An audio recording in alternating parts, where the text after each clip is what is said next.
hari abagabo batatu bahagaritswe, aba nabo bakaba bakekwa ku bwicanyi buheruka kubera kw'ibarabara bita RN7, ibarabara riva i Bujumbura rigenda i Matana. Ibi rero bikaba ivyashikirijwe n'umuvugizi w'ubushikiranganji bw'umutekano, intwaro hagati mu gihugu n'iterambere. Petero Nkurikiye akaba mbere yanashikirije ko muri ubwo bushikiranganji bafashe ingingo yo guhagarika ubutambiro bwose bimwe bita boîte de nuit. Aha naho ngo ni mu ntumbero yo kwirinda ikiza ca coronavirus kiriko kigwiririkana mu gihugu c'u Burundi. Muri ino minsi hariho ubugizi bwa nabi bw'ububisha bwibonekeje. Aha twobubibutsa igenekerezo rya 29 z'ukwezi kwa12 mu mwaka uheze ku gasozi Gishiha ni muri zone ya Maramvya muri komine ya Burambi mu ntara ya Rumonge. Uwitwa Ruceke Antoine yarishwe arashwe, akaba ari wa kabiri muhano z'umutumba gira kabiri. Itariki mwijoro itariki 31 z'ukwezi kwa 12 k'uyu mwaka uheze kw'ibarabara ry'indwi ahitwa Buhoro ni muri komine ya Mugongomanga mu ntara ya Bujumbura. Inkozi z'ikibi zarategereye imodoka Probox K ubusa 8335A, hanyuma zirayirasa. Haca umwigeme yarimwo umwe aritaba Imana yitwa Ndayiragije Sibela, batatu bandi barakomereka, n'umwe ataco yabaye.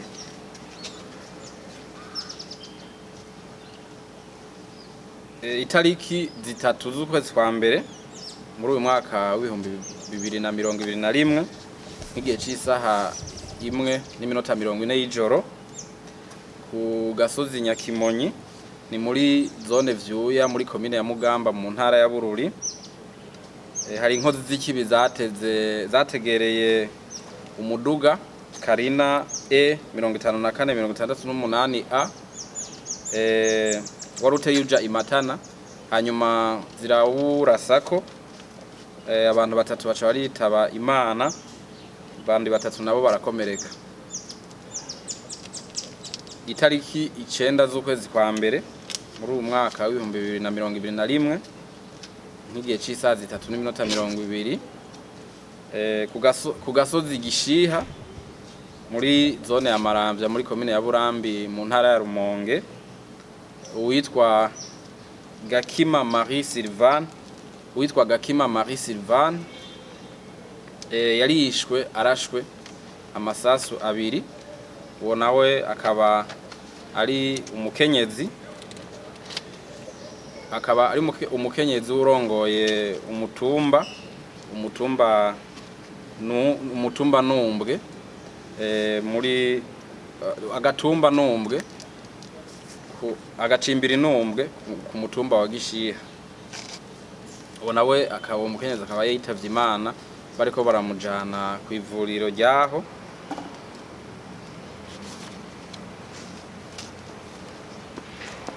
Inyuma rero y'ubwo ubugizi bwa nabi abajejwe umutekano barakoze amatohoza cyane cyane inyuma yo kuraswa kw'imodoka yarasiwe kw'ibarabara ry'indwi. Bakaba barafashe inkozi z'ikibi zagirizwa ububisha aribo baba tuberetse, bakaba ari Ndayishimiye Richard, Ndabadugitse Emery hamwe na Barangabana Diomede. Aba bose kandi bakaba bavuka muri komine ya Mukike mu ntara ya Bujumbura. Bafatanywe rero inkoho zibiri za Kalashnikov, amasasu ashikijana iyo nkoho nyene ya Kalashnikov, n'agacupa karimwo igitoro basanzwe bakoresha muri ubwo bubisha, kuko nk'ibi vyabereye Inyakimonyi Vyuya muri Mugamba baranaturiye iyo modoka, ari naho haciye hitaba Imana abantu bashika kuri batatu. izi nkozi z'ikibi rero tuberetse zaciye zifatwa bariyemerera kabi ko ari bo babikoze. Ubu rero bagira bace dosiye yabo irarangira kugira ngo bace bashikiriza ubutungane, hanyuma n'uwo wese yoba yaragize uruhara muri buno bubisha ariko ararondegwa n'abajeje umutekano kugira ngo nawe afatwe ashikirizwe ubutungane. Aha rero tukaba bwa mbere hoho duteye ivyatsi ingendo yo kuja gukoresha iterabwoba bahungabanya agateka kazina muntu muri kino gihugu. Aba nibo rero bamwe bahora bababwira bahungabanya agateka kazina muntu. Ni bena abantu bategera abantu bariko bariyunguruza mu modoka bitahiye binezererewe bakaza kubakorera amabi nkaye. Ico gituma ariko bararondegwa wowe wese yo baragize uruhara urucanke ruriya muri ububisha ariko ararondegwa kugira ngo bose bashikirizwe ubutungane maze nabwo bubone kubakubita intahe mu gahanga. Aha rero tukaba kandi dushimira cyane abene gihugu bo muri utwo duce byabereyemo ko batanze amakuru kandi no bariko baratanga amakuru yo gufasha kugira ngo izi nkozi z'ikibi zituzwe burundu.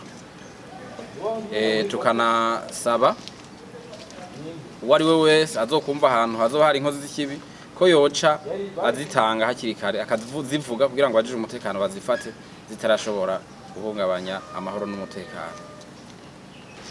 Muri rwa rugamba rwo kurwanya kiza ca corona virus, ubushikiranganje bw'intwaro yo hagati mu gihugu iterambere rusange n'umutekano bumenyesheje ibi bikurikira.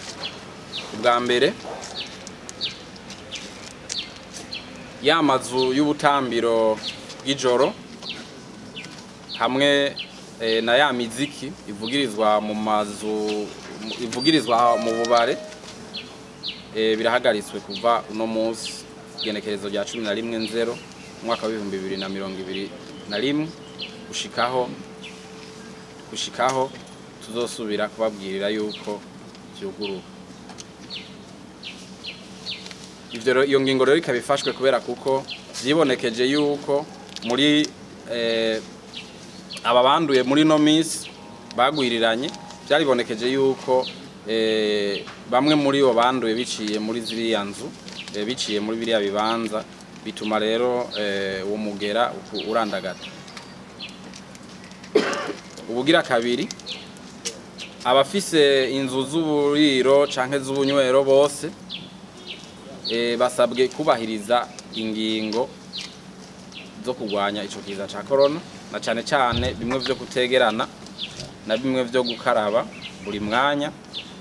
Aho rero abajejwe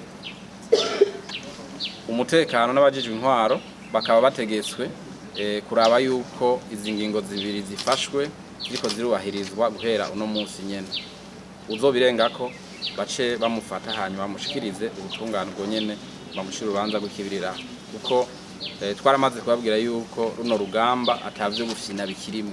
Abantu babimenye kandi babimenyere yuko ari ineza y'izo ngingo bwa mbere hoho nibo nyene no kubakingira abo nyene. Nta bintu rero vyo gufyina bikirimo. Uzorenga kuri zino ngingo mbere n'izino kuzindi zose zafashwe kandi maze kumenyeshwa zijanye no kurwanya kino kiza ca corona, azoca afatwa ubwo nyene aheze ahanwe ruhasha hisunzwe amategeko. Aha rero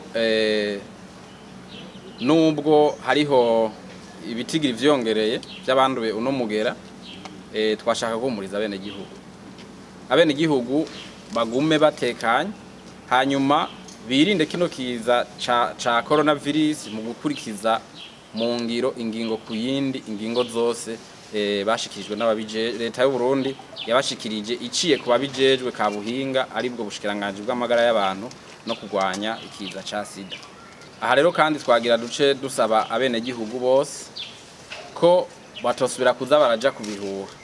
Muri no minsi hari ibihuha vyinshi, inkuru nyinshi z'ububeshi ziko ziraca cyane kuri bwa buhinga ngurukana bumenyi, ngo mama ngo hafashwe ngo hari hafashwe aba ngo cikirahiye n'ibindi. Ibi rero dusavye abene gihugu ko bitobahungabanya, ahubwo ko boza baravyima amatwi bumvirize gusa amakuru y'ico kiza azobatanzwe n'ababijejwe ari bo mu bushikiranganje bw'amagara y'abantu no kugwanya umugera wa sida. Nibo babikurikirana ku munsi, nibo baba bazi abafashwe n'abatafashwe. Ibi bisigaye vyose bica ku mbuga ngurukana bumenyi ni ibintu biza bigomba guhungabanya abene gihugu gusa.